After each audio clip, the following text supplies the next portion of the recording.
स्वागत है आप सभी का हमारे आर्टिकल सीरीज़ में। मेरा नाम शुभम कुशवाहा है। आज हम देखेंगे भारतीय संविधान का अनुच्छेद 2, इंडियन कॉन्स्टिट्यूशन का आर्टिकल 2।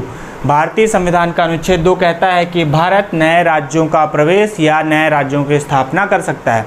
भारतीय संसद को यह शक्तियाँ प्राप्त है कि वह भारत के संघ में यानी यूनियन ऑफ इंडिया के संघ में नए राज्यों का प्रवेश करा सकता है या नए राज्यों की स्थापना करा सकता है।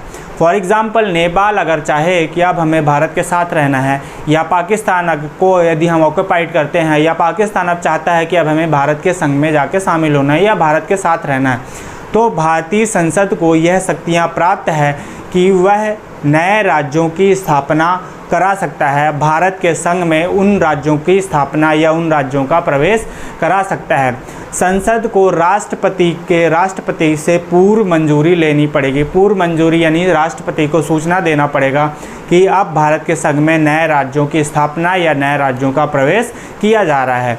अनुच्छेद 36वें संविधान संशोधन, यहाँ पे अगर आप लिख लें 36वें संविधान संशोधन 1945 के अनुसार सिक्किम, जो कि एक स्वतंत्र राज्य था, स्वतंत्र देश था, उसे भारतीय संघ में शामिल किया गया।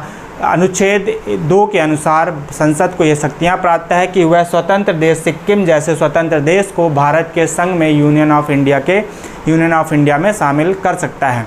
आई होप आपको समझ आया होगा। बने रहे हमारे आर्टिकल सीरीज़ के साथ। Thank you.